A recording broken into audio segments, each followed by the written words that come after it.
राधे राधे महाराज जी। महाराज जी, यश नहीं मिलता जिंदगी में, कितना भी कर लो, किसी के लिए भी कर लो, यश प्राप्ति नहीं हो रही। इसको यश चाहिए क्या आपको? यश चाहिए? राधा नाम जप करो, डट के राधा नाम जप करो।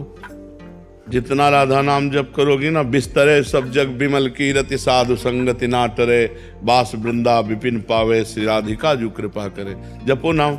देखो प्रेमानंद जी बनने में कितने जीवन लगेंगे? अब ये तो श्री जी जाने, श्री जी का खेल है कि कई जन्म से प्रेमानंद का चक्कर चल रहा है उनके चरणों में। पर हम ये जरूर जानते हैं, यदि विशुद्ध कीर्ति चाहनी है तो भगवान के नाम में प्रीति कर लो। बिस्तर सब जग विमल की रति, साधु संगति ना टरे, बास वृंदा विपिन पावे, श्री राधिका जो कृपा। आप समझते हो कि कुछ 10-5 रुपया के केला दान करके हम यश कीर्ति प्राप्त कर ले, तो ऐसे नहीं होना है। जब डट के तपस्या की जाती है और भजन होता है तब हम चाहते नहीं हैं, हमने चाह नहीं की। ये YouTube में डालना कीर्ति के लिए डालना नहीं हुआ। हमारा इतना सख्त शासन था हितधाम में शुरुआत में कि आप मोबाइल से भी टेप नहीं कर सकते। बोले महाराज जी, बात ये कि आप जो बोलते हैं उसे जब हम कई बार सुनते हैं तो विशेष लाभ प्राप्त होता है। तो हम कहा अगर लाभ प्राप्त हो रहा है तो फिर छूट है। और ये YouTube में इसलिए डालने लगे कि लोगों को लाभ मिले। तो भगवान की कृपा से आज हमारे नवयुवक भाई काफ़ी मात्रा में अपने स्वभाव को, अपने आदतों को छोड़कर गंदी आदतों को अच्छी आदतों में, तो इसका बड़ा लाभ मिला कि आज हमारे भारत में, आज हमारे विश्व में आध्यात्मिक सुधार शुरू हो रहा है, आध्यात्मिक परिवर्तन हो रहा है। कुछ ना, अगर 100 में 1 भी सुधर जाए तो यहाँ बैठे बैठे बात कर रहे हैं, बहुत बड़ा लाभ है, बहुत बड़ा लाभ है। तो ये जो हम यश कीर्ति के लिए नहीं, हम तो भगवद यश जाए लोगों के कानों में, इसलिए शुरू किया था। करें करावें आप सब, जने बढ़ाई दें, श्री किशोरी जी को ये जैसी। तो अगर यश चाहिए तो किशोरी जी से मिलो। बिना किशोरी जी को, किशोरी जी के अधीन है लालजू, और लालजू का समस्त ब्रह्मांड है। जाके अधीन सदाई सांवरो या ब्रज को सिरताज, हमारे माई श्यामाजू को राज। लालन तेरे ही अधीन, सुनरी सखी हो सांच कहत हो, तू जल है ये मीन, तू जल है ये मीन, लालन तेरे ही अधीन। तेरे ही रस बस श्याम सुंदर वर, जाचत हैं ज्यों दीन, लालन तेरे ही अधीन। यदि राधा राधा राधा राधा तो लाडली जी का कृपा प्रसाद बढ़ेगा, यश हो जाएगा। ठीक है ना, इस जन्म में सही तो अगले जन्म में सही, पर खूब नाम जप करो तो मंगल होगा जी। मुकुल जी, महाराज जी, हमारे जीवन में विनम्रता का क्या महत्व है? बहुत बड़ा महत्व है। अगर विनम्र नहीं रहोगे तो आसुरी प्रवृत्ति आपके अंदर हावी हो जाएगी। आसुरी प्रवृत्ति हावी हो जाएगी तो बहुत बड़े दोष प्रकट हो जाएंगे, हमारी दुर्गति करवा सकती है। इसलिए विनम्रता तो आवश्यक ही है। और ये विद्या का जो अध्ययन किया जाता है, ये विनम्रता ही सिखाती है। विद्या विनयम ददाती।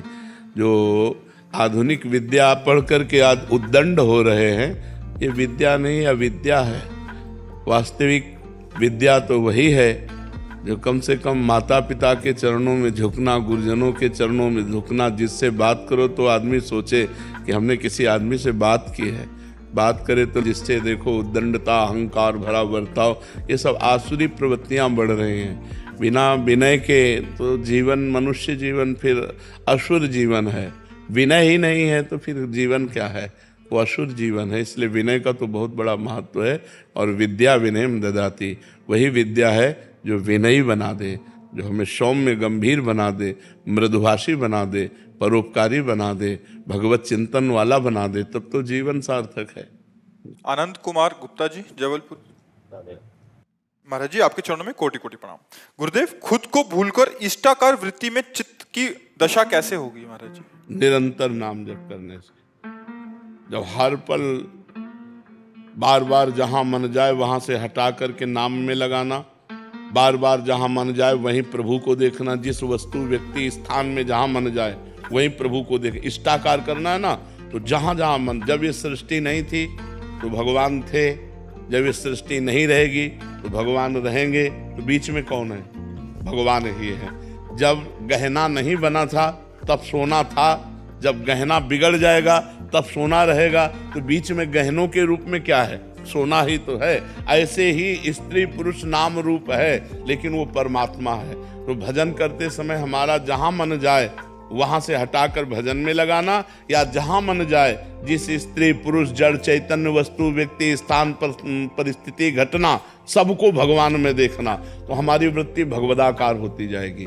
अधिक से अधिक भगवान का चिंतन, संसार का चिंतन छूटना, उतना ही भगवदाकार होना। और जब संपूर्ण चिंतन छूट जाना तो दर्पिता अखिलाचारिता तद स्मरणेन परम व्याकुलतेति, समस्त आचरण भगवान को समर्पित, एक क्षण के लिए भी विस्मरण होने में परम व्याकुलता पैदा हो जाए, तब भगवदाकार वृत्ति हो जाएगी। पर अभ्यास बहुत जोर का, ये सातु दीर्घ काल निरंतर सत्कार सेवितो दृढ़ भूमि, दीर्घ काल सत्कार पूर्वक निरंतर भजन किया जाए तब वो दृढ़ भूमि तैयार हो जाती है। हर समय नामाकार वृत्ति चलती है। जब नाम में वृत्ति हो जाती है तब उसमें रूप छाता है। देखी रूप नामाधीना, और जहां रूप छाया तो भगवदाकार वृत्ति हो जाती है। भगवान का रूप ऐसा है कि एक बार जो देख ले तो फिर और कुछ देखने लायक नहीं रहता, वो उसी प्रेम में मतवाला हो जाता है। रूप छके घूमत रहें तन को तनिक न भान, नारायण दृग जल बहे यह प्रेम पहचान। बार बार आंसू निकल रहे हैं, बार बार भगवान के चिंतन में विकल है, तो और कुछ याद है, और कछु न सुहाए तिनको जुगल सेवा सुख पगी, केवल प्रिया प्रीतम, और कुछ अच्छा ही नहीं लगता। जब सर्वोत्तम रूप देखने को मिल जाता है, सर्वोत्तम आनंद मिल जाता है, आत्यंतिक सुख मिल जाता है, तो इन क्षणिक नाशवान भोगों की तरफ या नाशवान रूपों की तरफ मन जाएगा ही क्यों? तब वो भगवदाकार वृत्ति हो जाती है। पुनीत कुमार शर्मा जी। राधे प्रभु जी। राधे राधे महाराज जी। महाराज जी, मन की शांति के लिए कोई आप मंत्र बता सकते हैं? राधा राधा, सब जगह खूब सेवा सत्कार भजन साधना करने के बाद राधा। पूज्यपाद भाई जी हनुमान प्रसाद पोद्दार जी के पास बाबा राधा, अंतिम स्थिति राधा। अगर पकड़ पाओ तो पकड़ लो, नहीं तो फिर राम कृष्ण हरि भगवान के विविध नाम है, जो नाम प्रिय लगे सो नाम जप करो। सब नामों में समान सामर्थ्य है, सब नामों में उद्धारक शक्ति समान रूप से है। लेकिन हमसे पूछोगे तो हमारा प्राण धन जीवन राधा नाम है। राधा नाम है जीवन हमारा, राधा नाम प्राण आधार है, राधा नाम है कर्ता विधाता, राधा नाम पालनहार है, राधा नाम सबका पूज्य है। राधा नाम का पूजन करें, राधा नाम के ही ध्यान से हम शुद्ध अपना मन करें। राधा नाम के जप ध्यान से प्रेम बढ़ता जाएगा। राधा नाम ही हमें अंत में प्रेम में निकुंज में पहुंचाएगा। ये निकुंज तक का राही है राधा नाम। जो चाहो, हमारा मन भी शुद्ध हो जाएगा, तन भी शुद्ध हो जाएगा। अमन तिवारी जी, रीवा। राधे राधे। राधे राधे महाराज जी। गुरु जी, परिवार भाई मित्र के साथ हमारे रिश्ते हमेशा प्यार भरे रहे हैं, इसके लिए क्या प्रयास करना चाहिए? यदि इन रिश्तों में कभी लड़ाई या मनमुख भाव आ जाए तो ऐसे में कैसे सही? वैसे बच्चा, बिना भगवत भाव के कोई भी रिश्ता पुष्ट नहीं रहेगा, क्योंकि कभी प्रतिकूलता उधर से आएगी तो आपका मन निराश हो जाएगा कि इतनी अनुकूलता देने के बाद भी इतनी प्रतिकूलता। और जब हम भगवत भाव रखेंगे तो हम अनुकूलता का भाव रखा ही नहीं, हमने तो भगवत भाव रखा है। जो हमने किया अपने प्रभु के लिए किया, उधर से जो आया मेरे प्रभु का विधान है, इसलिए जोई जोई प्यारो करे सोई मोई भावे। नाराज होने की बात नहीं। किसी भी रिश्ते में किसी भी व्यक्ति से द्वेष या नाराजगी तभी होती है जब हमारी अनुकूलता या प्रतिकूलता की भावना होती है। और जब भगवत भावना होती है तो उमा जे राम चरण रत विगत काम मद को निज प्रभु में देखें जगत, तो कैसन करें विरोध। सब में अपने प्रभु को देखता है तो फिर विरोध वो किसी से नहीं करता है। अपने संबंधों की दृढ़ता के लिए सब में भगवत भावना करना अत्यंत आवश्यक है। अपने संबंधों को परम पवित्र बना करके भगवान की प्राप्ति कराने की सामर्थ्य इस समता में है, भगवत दर्शन में, भगवत भाव में है। जब तक भगवत भाव नहीं आएगा तो इन संबंधों का कोई महत्व नहीं। हम आपको बहुत प्यार करते हैं, कल हम मर गए या आपका शरीर पूरा हो गया तो क्या संबंध। लेकिन हमने यदि भगवान माना है तो थे, हैं और रहेंगे। बस भगवान थे, हैं और रहेंगे, ये बात समझ। नवीन पटानी जी, दुबई से। जी। राधे राधे महाराज जी। महाराज जी, ये प्रश्न बहुत सारे ऐसे जनों का है जो जिनके जीवन का कोई उद्देश्य नहीं है, भक्ति भाव भी नहीं है। इनका भाव आगे यही है, ये कह रहे हैं कि जीवन का स्पष्ट उद्देश्य नहीं है। मैं नौकरी करता हूँ और समय बिताने के लिए रोजाना कुछ काम भी करता हूँ और ज्यादा करता हूँ, मेरे पास कोई उद्देश्य नहीं है। बट मेरे को अभी जब लगता है कि मैं रिटायर होऊंगा तो उसके बाद मैं करूंगा क्या। हम ये आपसे पूछना चाहते हैं कि पढ़ लिख करके नौकरी किसके लिए की? धन के लिए। धन किसके लिए? जीने के लिए। लेकिन जी किसके लिए रहे हो? अब इसका उत्तर दे दीजिए, जी किसके लिए रहे हो? यदि आपके जीवन में भगवान नहीं है, आपके जीवन में प्रेम नहीं है, आपके जीवन में सच्चिदानंद नहीं, तो फिर वो यही क्रम कि जी रहे हैं रुपया कमाने के लिए, रुपया कमा रहे हैं, जीने के लिए जी रहे हैं, भोगों के लिए रुपया कमा, तो ये तो सब नाशवान चक्र। व्यवहारिक बुद्धि में इसका उत्तर होगा, अगर अध्यात्म नहीं है कि परिवार बच्चों के लिए, तो इसलिए तो नाशवान खेले, तो स्वाप्निक खेले, इसमें कुछ सत्य नहीं है। हाँ, बहुत पैसा कमाऊं बच्चे, हाँ ठीक है, बहुत बढ़िया है, लेकिन मरोगे तब इसके बाद क्या है?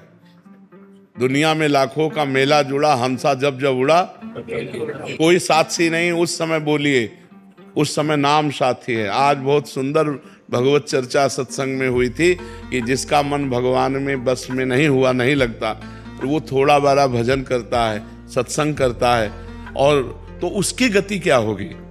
भगवान में मन लग जाए तो भगवत प्राप्ति हो जाए। लेकिन जब मन जितेंद्रिय नहीं, ना इंद्रिय वश में, ना मन वश में है, और ना मन भगवान में पूर्ण रूप से लगा है, लेकिन वो भजन साधन कर रहा है, नाम जप कर रहा है, सत्संग सुन रहा है, पाठ कर रहा है, तो भगवान ने कहा उसकी दुर्गति नहीं हो सकती, उसका पतन नहीं हो सकता। वो श्रीमान कुलवान धनवानों के यहाँ उसका जन्म होगा और ऐसा भक्ति का माहौल होगा कि अगले जन्म से भगवत प्राप्ति हो जाएगी। तो हमें लगता है कि हमारे जीवन का उद्देश्य भगवान की प्राप्ति होना चाहिए। या भगवान से मतलब नहीं रख पा रहे हो, मान लो अभी इतनी पवित्रता नहीं, तो इतना तो हो जाए कि मनुष्य बनाऊं तब सुअर कुत्ता न बनूं, इतना तो उद्देश्य हो ही जाए।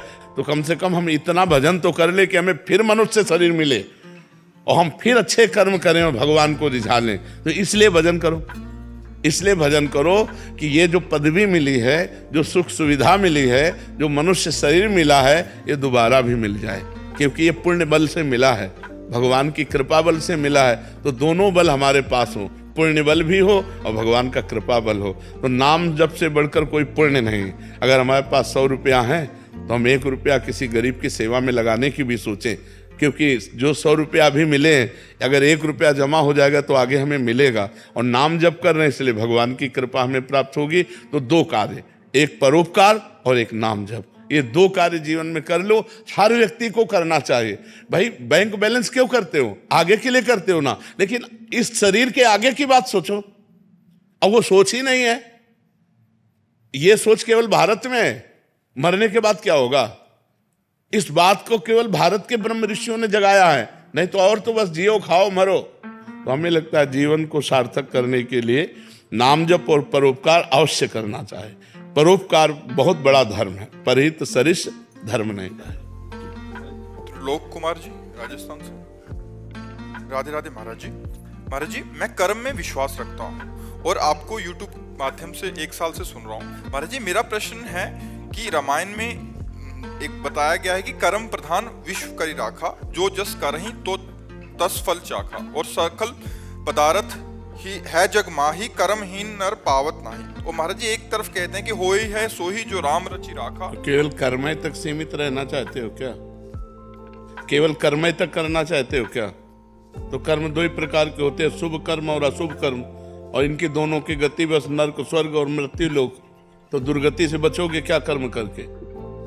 सत्कर्म करना है, भगवत कर्म करना है, भगवान के अधीन होकर के कर्म करना है, श्री कृष्ण अनुकूलेन कर्म करना है, प्रतिकूल से विसर्जनम करना है, भजन करना है, परोपकार करना है, माता पिता की सेवा करनी है, पुत्र परिवार आदि का पालन करना है, और ये सब कर्म भगवान को अर्पित करके भगवत प्राप्ति करनी है। अगर भगवत प्राप्ति नहीं तो शुभ अशुभ कर्मों के पचड़े में तो पूरा संसार फंसा हुआ है। सब संसार कर्म कर रहा है, तुम ही थोड़ी कर्म कर रहे हो। बिना कर्म किए कोई एक क्षण भी नहीं रह सकता। तो सब कर्म कर रहे हैं, शुभ कर्म बन रहे हैं, अशुभ कर्म बन रहे हैं, शुभ का फल सुख मिल रहा है, अशुभ का फल दुख मिल रहा है, दुख सुख की इसी पचड़े में सब फंसे हुए हैं। तो को मानो दे इसी के लिए मिला है क्या? केवल कर्म करते हुए सुख और दुख का भोग करना, मानव देह का फल मिला है। सुख दुखे समय कृत्वा लाभा लाभो जया जयो। सुख दुख में समान भाव करते हुए, लाभ अलाभ में, जय पराजय में समान भाव करते हुए परमात्मा प्राप्ति करने के लिए, परमात्मा प्राप्ति करने के लिए शुभ अशुभ दोनों कर्मों का नाश करना होता है। शुभ अशुभ दुर्ग विध्वंस बल तब जयति जयति जग उच्चर। शुभ अशुभ दोनों कर्मों का जब नाश होगा तब भगवत प्राप्ति होगी। अब ये आता है, ये कला आती है दोनों कर्मों का नाश करने की। वो है हुई है सोई जो राम रचिरा का, को करी तर्क बढ़ावे ईसा का। वही होता है जो भगवान ने रच रखा है। तो अब भगवान ने हमें मानव देह रच रखा है, भगवान के हम अंश हैं। अब हम भगवान का भजन करके शुभ अशुभ का नाश करके भगवत प्राप्ति करेंगे।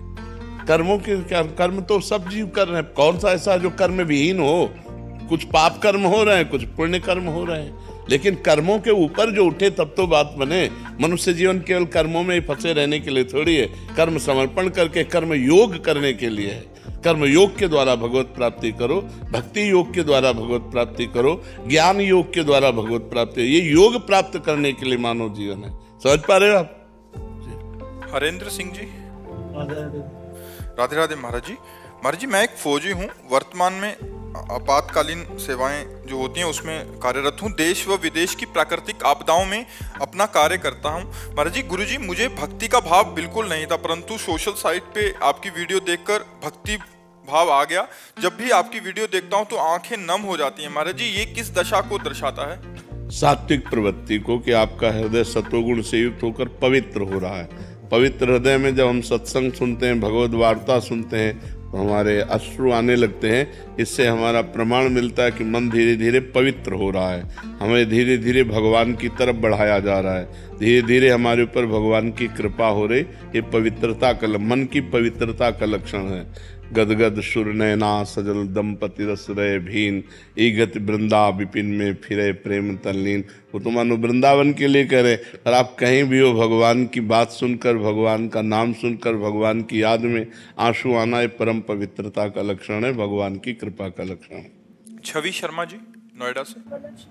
राधा वल्लभ श्री हरिवंश महाराज जी, गुरुदेव, आपके दिव्य प्रवचन के माध्यम से मेरे परिवार नाम जप में धीरे धीरे बढ़ रहा है महाराज जी, और गृहस्थ जीवन शांतिपूर्ण और सुख में व्यतीत हो रहा है। गुरुदेव, आपके वचनों से अमूल्य ज्ञान प्राप्त हुआ कि पति ही परमेश्वर है, उनके भीतर भगवान का स्वरूप देखा जाए और श्रद्धा से उनकी सेवा की जाए। इसी भावना से प्रेरित होकर मैं प्रतिदिन उनके किसी कार्य क्षेत्र या अथवा तीर्थ से लौटने पर श्रद्धा पूर्वक उनके चरण स्पर्श करती थी। इससे वे प्रसन्न होते थे। किंतु अब जब बहुत ऐसा मतलब अब अंगुलियों में गिना जा सकता है। जैसे आप आज्ञा का पालन कर रही हैं, शास्त्र आज्ञा का, और आप ऐसे चल रही है, ऐसे अंगुलियों में गिना जा सकता है माताओं बहनों को। तो सैकड़ों हजारों में नहीं, अंगुलियों में गिना जा। तो ये तो बहुत उत्तम बात है, बहुत धर्म की बात है, और हमारे भारत की ही केवल बात है कि यहाँ की माताएं बहनें अपने पति में भगवान का दर्शन करके भगवान को भी परास्त कर दिया। अनुसुईया जी ने अत्रि मुनि पर भगवत भाव करके भगवान शंकर और ब्रह्मा और विष्णु को 6-6 महीने के बालक बना के पालने में झुला दिया। ये देखो पातिव्रत धर्म, पातिव्रत धर्म का प्रभाव। धर्मराज भी चक्कर में पड़ गए और सावित्री अपने सत्यवान को वापस लेकर के ही आई। तो पतिव्रता में बहुत बड़ी सामर्थ्य है। जैसे एक यति ऐसे एक सती। आप अपने पति की अनुकूलता प्रतिकूलता पर न जाएं, भगवत भावना पर जाएं और नाम जप करें, इसी से भगवत प्राप्ति हो जाएगी। किंतु जब से उन्होंने दीक्षा नियमावली का पालन शुरू किया है, वे चरण छूने से विनम्रता पूर्वक मना करने लगे हैं। वे कहते हैं कि इससे उनके पुण्य और भजन की शक्ति प्रभावित हो सकती है। फिर भी मैं अपनी आदत और श्रद्धा के वश सुनो, वो अगर मना करते हैं तो उनके सुख के लिए दूर से नमस्कार कर लीजिए। दूर से नमस्कार, मान लो उनको रुचि नहीं, तो हमको क्या करना है कि हमारे प्यारे को जैसे पसंद हो। अगर वो कहते हैं कि ऐसे करने से हम राजी हैं, तो हम रोज ऐसे करेंगे। तुम खुश रहो, तुम्हारी अनुकूलता जिसमें। अगर ऐसे इतने से, तो हम इतने से। अब इतने से राजी हो, आप उनसे पूछे इतने से राजी हो, इतने से तुम्हारे पुण्य नहीं जाएंगे। अगर कहते हैं हाँ ठीक है, तो रोज ऐसे कर लिया। अपने पति को प्रसन्न रखना। अगर कहते नहीं करना है, बिल्कुल नहीं करेंगे, हम नेत्रों से करेंगे, नेत्रों से प्रणाम कर ले, हम हृदय से प्रणाम कर लेंगे। हम हृदय से आपको अपना भगवान मानते हैं, बाहरी व्यवहार करें या ना करें। जैसे जेहि विधि प्रभु प्रसन्न मन होई, करुणा सागर कीजिए सोई। हे प्रभु, जिस तरह आप प्रसन्न रहे हम वैसे ही बर्ताव करेंगे। जो अपने पति को इस तरह से और पति के परिवार को पति के सुख के लिए अनुकूलता प्रदान कर, आज आदर्श है, ऐसी नारी आदर्श है। आज तो वो गजब का तांडव चल रहा है, तांडव चल रहा है। नहीं, ऐसा प्रपंच, ऐसा नौटंकी, ऐसा नाटक चल रहा है कि ये पवित्र बातें, पति मेहनत करके घर में आया और पत्नी ने मुस्कुराकर स्वागत किया, सारी मेहनत उसी, थकान उतर गई, घर में प्रेम आनंद का वातावरण, तो एक गृहस्थी, सुंदर गृहस्थी हुई। अब ये राक्षसी प्रवृत्ति, पत्नी अलग हो पति अलग, दूसरी तरफ हो, आपस में क्लेश, अविश्वास, अशांति, इसलिए बहुत सावधान। ये हम बार बार कह रहे, जो गर्लफ्रेंड बॉयफ्रेंड चला है हमारे सनातन धर्म के लिए महाविष है, क्योंकि एक लड़की 10-10 लड़कों से संबंध रखती है, वो क्या अपने पति पर भाव रखेगी? एक लड़का 10-10 लड़कियों पर संबंध रखता है, वो क्या अपनी पत्नी से भाव रख पाएगा? क्योंकि अभ्यास तो गलत बन गया ना। अभ्यास जब गलत बन गया तो व्यवहार भी गलत होगा। अब क्या आपका गृहस्थी धर्म होगा जिसकी पत्नी चंचल है, जो स्वभाव में, जिसका पति व्यभिचारी है, वो क्या गृहस्थी धर्म? गृहस्थी धर्म तो तब होता है जब दोनों एक दूसरे से प्यार करते हो, संतान उत्पन्न हुई, पितृकुल की रक्षा करने के लिए वो संतान श्राद्ध तर्पण आदि करने के अधिकारी हो। ये कोई ऐसे खेल थोड़ी है, ये अपना भारत देश है, धर्ममय देश है। तो हम तो तुम्हें नमन करते हैं कि तुम ऐसे ही अपने पति पर भगवत भाव करके पवित्रता से चलो। हमारे देश की ऐसी ही नारियां होती थी। संजीव शर्मा जी गाजियाबाद से। राधे राधे। राधे राधे महाराज जी। महाराज जी, सत्य और धर्म की राह पर चलना आजकल बहुत कठिन सा हो गया है महाराज जी। मैं एक वैज्ञानिक हूं और धर्म सत्य की राह पर बिल्कुल चलने की बिल्कुल, कोशिश आप जो करता कह रहे हो इसमें हम 1000% सम्मिलित हैं। 100% होते हैं, पर हम और बढ़ा के कह रहे हैं 1000% सम्मिलित हैं कि सत्य और धर्म की राह पर चलना मानो कांटों पे चलना है, और कांटों पे चलना है, पर दिखाई देता है जब चल पड़ोगे तो ये फूलों का राह है, ये फूलों का मार्ग है। जो अधर्म है वो कांटों का मार्ग है, पर अधर्म का मार्ग फूलों जैसा दिखाई देता है और धर्म का मार्ग कांटों जैसा दिखाई देता है, बड़ा कठिन दिखाई देता है। लेकिन जब चल पड़ोगे तो धर्मो रक्षते रक्षिता, धर्म तुम्हारी रक्षा करेगा और तुम्हें बलवान बनाएगा। क्योंकि अगर ऐसा ना हो तो बड़े बड़े धर्मात्माओं ने कष्ट सहते हुए धर्म का पालन किया है, और अधर्मियों ने सुख लूटते हुए अधर्म का, लेकिन उनका नाश हुआ है। परिणाम में अधर्मियों का नाश हुआ है और धर्मात्माओं की जय हुई है। लेकिन बीच यात्रा में अधर्मी सुख पूर्वक रहे हैं और धर्मात्माओं को कष्ट भोगना पड़ा है। लेकिन परिणाम में धर्मात्मा सुख को प्राप्त हुए और अधर्मियों का नाश हुआ है। परिणाम में तो ठाकुर जी अपने आप आते हैं, ये है हाँ, बचाते हैं। बिल्कुल बिल्कुल, धर्मो रक्षते रक्षिता, जो धर्म की रक्षा करता है भगवान उसकी रक्षा करते हैं जी। अंशु त्रिपाठी जी। राधे राधे महाराज जी। महाराज जी, जब भी मेरे जीवन में खुशी आती है तो मैं डर सी जाती हूँ, जैसे उसके बदले कुछ बुरा हो जाएगा। मुझे ऐसा डर क्यों सताता है महाराज जी? इसका जब मन मलिन होता है तो सुख में वो भय की कल्पना कर लेता है, नकारात्मक सोच ले आता है। और जब मन पवित्र होता है तो भय, दुख और चिंता के समय में भी वो सकारात्मक सोच कर लेता है और सुख का अनुभव करता है। इसीलिए मन को पवित्र करना अनिवार्य है। इसीलिए सबसे कहते हैं परोपकार करो, नाम जप करो, मांस मदिरा का सेवन मत करो, व्यभिचार मत करो, जिससे तुम्हारा मन पवित्र हो जाए। नहीं, सुख का अवसर आने पर भी वो नकारात्मक सोच, मतलब निगेटिव सोच लाकर वो भय पैदा कर देगा। सुख का तो अवसर आया और दुख दे रहा है मन, और जब दुख का अवसर आया तो दुख भोगेगा ही। इसलिए मन को पवित्र करना अनिवार्य है, और उसकी पवित्रता के लिए 2 उपाय है, एक नाम जप और एक परोपकार। दूसरों का हित करो। कोई बीमार है, कोई भूखा है, कोई गरीब है, उसका सहयोग कर दो। उसकी जो मांग है, उस समय आवश्यकता है, उसकी पूर्ति कर दो। भगवान आपका बड़ा मंगल करेंगे। और नाम जप करो। नाम जप के बिना सब बात गड़बड़ है। इसलिए किसका प्रश्न है? हाँ, इसलिए नाम जप करो और परोपकार की भावना रखो और घर परिवार में सबकी सेवा करो, और नकारात्मक सोच अपने आप चली जाएगी यदि नाम जप करोगे। देखो, बड़ी से बड़ी दुख की परिस्थितियों में भी भक्तों ने आनंद का अनुभव किया है। भगवान की बड़ी कृपा है, ऐसा बोले। देखो सकारात्मक सोच का फल कि बड़ी से बड़ी विपत्ति है, दुख है, उनसे जब वार्ता की गई तो कहते बड़ी कृपा है भगवान की। मतलब दुख में भी भगवान की कृपा का अनुभव करके वो सुखी हो रहे हैं। और यहाँ सुख में भी भय की एक कि कहीं भय ना आ जाए, संशय वृत्ति आ गई, तो ये मन की मलिनता है, इसको निर्मल करने के लिए नाम जप और परोपकार कीजिए। अभी जी पंजाब से जी महाराज जी, आपके चरणों में कोटि कोटि प्रणाम। गुरुदेव भगवान, जैसे आप कहते हैं कि परिवार में किसी एक को भगवत प्राप्ति हो जाती है तो 21 पीढ़ियां तर जाती हैं, तो महाराज जी इसका भाव क्या है महाराज जी? भगवत प्राप्ति होना बहुत कठिन बात होती है, कल्याण हो जाना बात अलग होती है। वही जैसे 21 पीढ़ियां, मतलब उनका कल्याण होने का मतलब कि दोबारा जन्म नहीं होता। हाँ, फिर नहीं, पक्का नहीं होगा, इसमें कोई संशय नहीं है।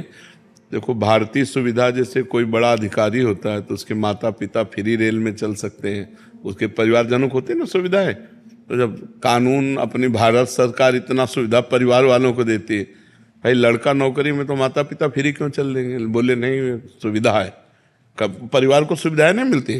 तो भगवान ने सुविधा दी है कि अगर एक भक्त निकल गया और भगवान को प्राप्त हो गया, भगवान का साक्षात्कार कर लिया, तो 14 पीढ़ी आगे की और 7 पीढ़ी पीछे की, 14 और 7 21 पीढ़ियां तर जाती है। पर हो तो भगवत प्राप्त, 2-4 माला घुमाने वालों के लिए भगवत प्राप्त हो गए। तो अगर उसके कुल में हो गया तो सतरत सा लोकांतार्यत, उतर जाता है, लोगों को उतार देता है, बड़ी बात होती है ना। कुलम पवित्रम जननी कृतार्था, शास्त्र कहते वो कुल पर सो कुल धन्य उमासुन जगत पूज्य सुपनीत, श्री रघुवीर परायण जे जन उपज विनीत। भगवान का विनय संपन्न भक्त जो पैदा हुआ भगवत सागर, वो कुल जगत पूज्य हो जाता है।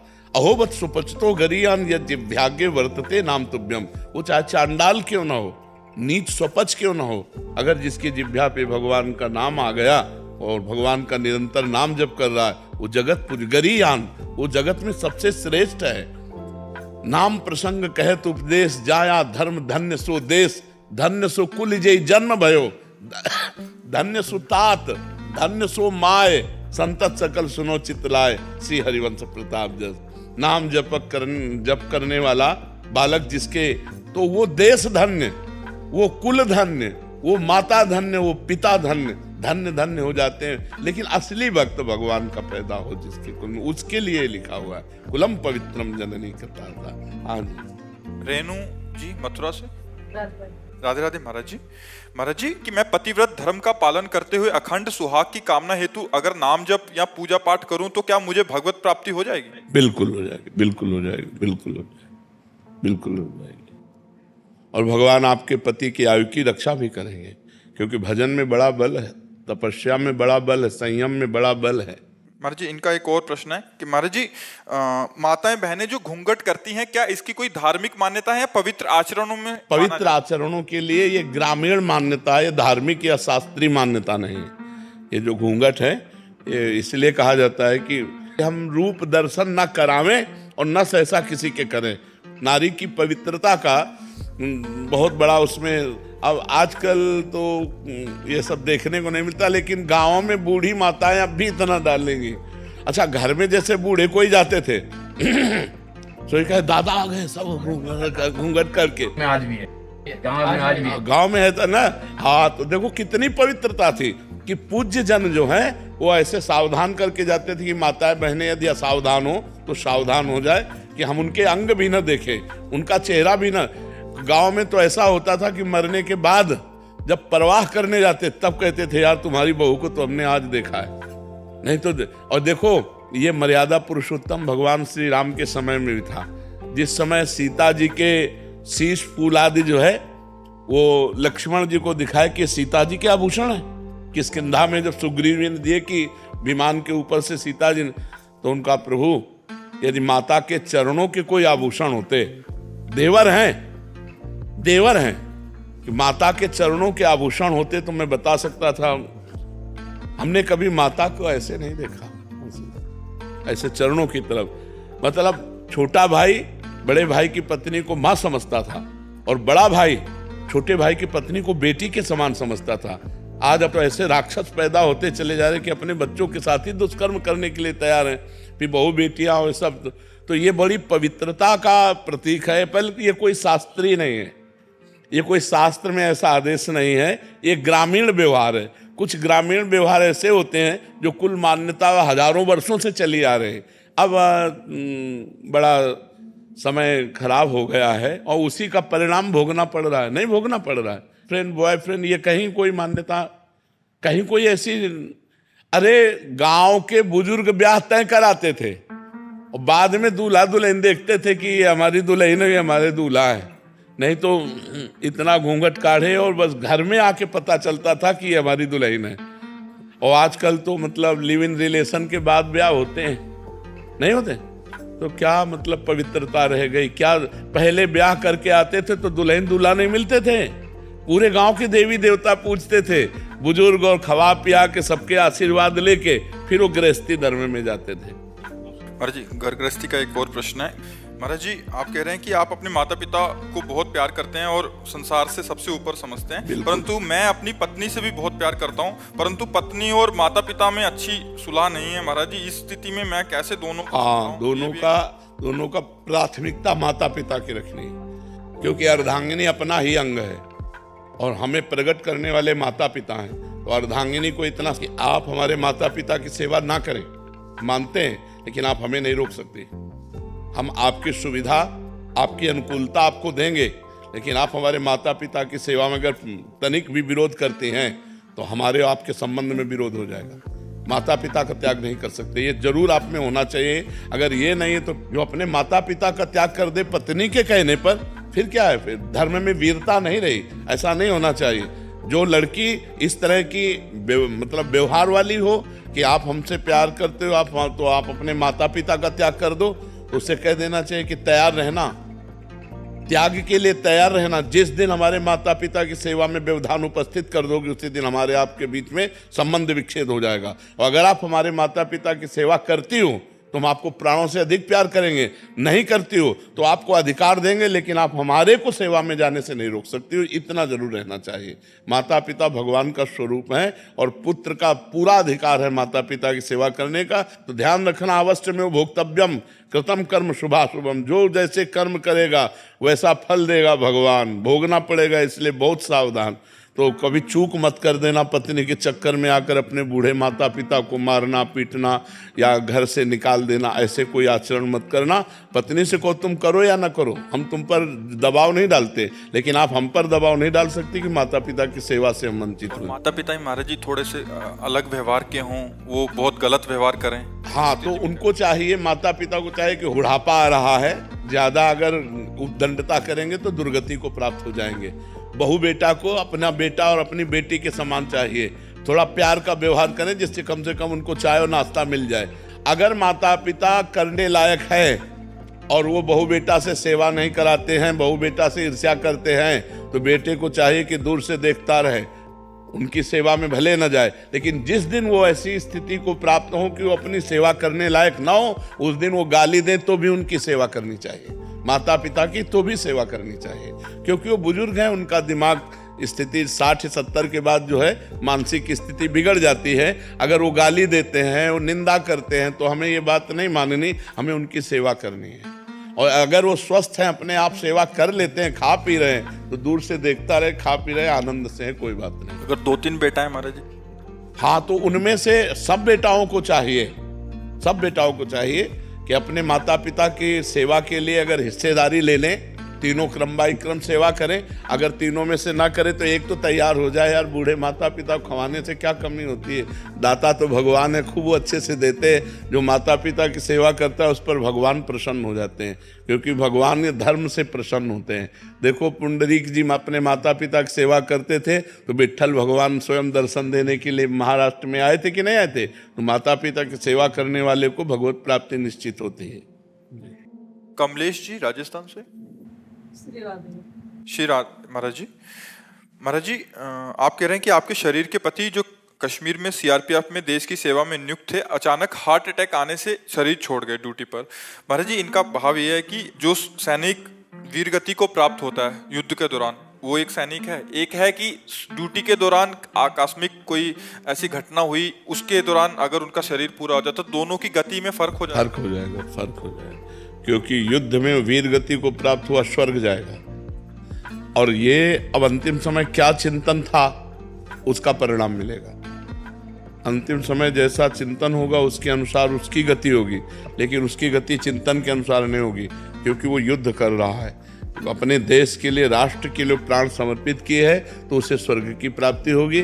और अगर अंतिम समय उनका भगवान का चिंतन है तो भगवत प्राप्ति, अगर संसार का चिंतन है तो संसार की प्राप्ति। अंतःमति शो गति, सबके लिए सिद्धांत ये है, लेकिन दो सिद्धांत जैसे धाम, काशी, इसमें मरोगे तो मोक्ष और भगवत प्राप्ति होगी, पक्का तुम्हारे चिंतन से मतलब नहीं है। युद्ध भूमि में मरोगे स्वर्ग की प्राप्ति होगी, तुम्हारे चिंतन से मतलब नहीं है, लेकिन अन्य फिर आपका चिंतन। अपने पति की उन्नति के लिए, आत्मोन्नति के लिए। हाँ, श्रीमद् भागवत का सप्ताह पारायण, भगवान नाम कीर्तन और भगवान नाम जप करके अपने पति के नाम संकल्प करें तो उनका मंगल होगा, उनका कल्याण। जी एक प्रश्न और है कि उसी दिन एकादशी थी महाराज जी, तो मैं बहुत दिन से एकादशी कर रही थी, तो किसी ने बोला पंडित ने कि आप एकादशी आपकी चली गई, छूट गई, नहीं तो आप उद्यापन कर सकते हैं और नहीं आप है ना एकादशी कर सकते। तो महाराज इसके लिए आप नहीं, एकादशी व्रत रहिए आप। उस दिन एकादशी थी महाराज जी, उस दिन उनका ऐसे हुआ था। तो क्या हुआ, एकादशी को करोड़ों लोग मरते हैं, नहीं मरते? करोड़ों अरबों लोग मरते हैं, अरबों लोग जन्मते हैं, ये तो जन्म मरण का चक्कर चल रहा है। उससे क्या, एकादशी व्रत तो हम मंगल के लिए रह रहे हैं, भगवान की प्रसन्नता के लिए रह रहे। जरूर रहो आप एकादशी रख सकती हूँ महाराज जी, उद्यापन भी कर सकती हूँ उसकी। हाँ बिल्कुल भी रख सकते हो, उद्यापन भी कर सकते हो। जी एक समाधान और दे दीजिए महाराज जी। क्या होता है, एक बहुत बड़ी मान्यता चली आ रही है कि जैसे कृष्ण जन्माष्टमी है, उस दिन परिवार में दूर दूर तक भी कोई अगर मृतक होता है, हमारे मृत्यु को प्राप्त होता है, तो उस दिन आज से लेके जब तक उस दिन कोई नया बच्चा जन्म नहीं होगा तब तक कोई भी यहाँ उत्सव के रूप में उसको मनाए। अरे ये सब संसारिकता है, ये घोर सांस्कृतिक मान्यता तो नहीं है। नहीं नहीं नहीं नहीं, घोर संसारिकता, ऐसा नहीं है। गांव का गांव महाराज जी, ऐसे कि वो उधर गया। गांव में क्या, सब जगह ऐसी मान्यता है, वो गांव की मान्यताएं ही तो सब, लेकिन ये शास्त्र प्रमाणित नहीं है। उस समय हम भगवान का मंगलमय यशोगान करते हुए, नाम कीर्तन करते हुए, हम वो सब नहीं करते, भोज भंडारा जो कृष्ण जन्माष्टमी करते, लेकिन नाम कीर्तन, भगवान की कथा वार्ता, उस जीव का भी कल्याण होगा, उस जीव का भी मंगल होगा। और अगली कृष्ण जन्माष्टमी से फिर वैसे शुरू कर देते हैं। ऐसे तो मरते ही रहेंगे, तो फिर सब त्योहार बंद हो जाएंगे, सब उत्सव बंद हो जाएंगे, सब भजन बंद हो जाएगा। ऐसे एक जने आए थे कि 4-5 त्योहार ऐसे बंद पड़े हैं, शिवरात्रि बंद पड़ा हमारा। नहीं नहीं, कोई उस दिन पैदा होगा तो नहीं नहीं। अच्छा, अब जब तक कृष्ण जन्माष्टमी को पैदा नहीं होगा तब तक कृष्ण जन्माष्टमी, नहीं ऐसा तो ले ले। ज्यादातर यही मानता है महाराज जी, ज्यादातर यही मानता है। अच्छा, तो पैदा होने अभी वो त्योहार उठा हुआ माना गाय का बच्चा पैदा होने में भी लड़का अगर पैदा होता हाँ। तब ये मान्यता। अरे लड़का यार, ले ले ले ले भाई, गौ माता को बछड़ा भी हो तब भी मान्यता है कि मतलब उस दिन पैदा हो जाए अगर।